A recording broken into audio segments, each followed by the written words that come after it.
So hello guys, in this video I will show you how to connect Microsoft Tasks with your Zoho CRM account.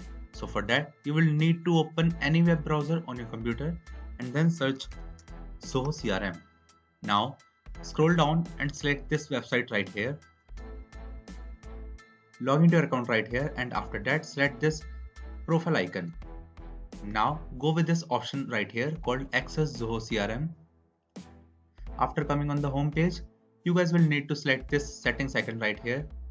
Now go with this Microsoft option and select this button right here. Now you have to sign in with your Microsoft account right here. And now you have to choose all of these options right here, and after that just select this next button right here, and now you have successfully connected your Microsoft Tasks with your Zoho CRM account.